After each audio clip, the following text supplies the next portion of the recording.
अस्सलाम वालेकुम नाज़रीन, वज़ीर आज़म का जो अलविदाई खिताब हुआ है अभी हाल ही में, उसके ऊपर तबसरा किया है सायरा बानो ने। उनका कहना था कि नज़ला के किनारे कुत्ता भी अगर भूख से मर जाए तो उसका ज़िम्मेदार हुक्मरान होता है। बात तो ठीक है, सायरा बानो ने हुकूमत की एक खासी अच्छी क्लास ली है। चलिए हम पहले आपको वो वीडियो दिखाते हैं, उसके बाद मज़ीद हम इसके ऊपर तबसरा करेंगे। सायरा बानो साहिबा,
मेरे पाऊंगे। जी तो दोस्तों, आपने ये गुफ्तगू सुनी सायरा बानो की, जो कि बहुत दबंग लेडी हैं, असम्बली के अंदर भी और असम्बली के बाहर भी बहुत अच्छी गुफ्तगू करती हैं।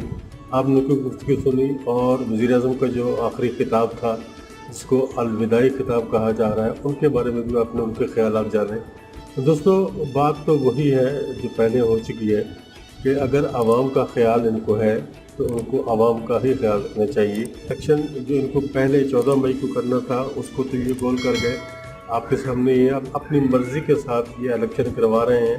हो सकता है इसके पीछे उन्होंने बहुत सी की तैयारियाँ भी की हों या कुछ और भी हिसाब किताब किया गया हो, तो ये इस नतीजे पर पहुँचे हैं कि अब इलेक्शन कराना चाहिए, क्योंकि ये अपने लिए माहौल को साजगार बना रहे थे। इसमें कोई दो राय नहीं है, ये पक्की बात है।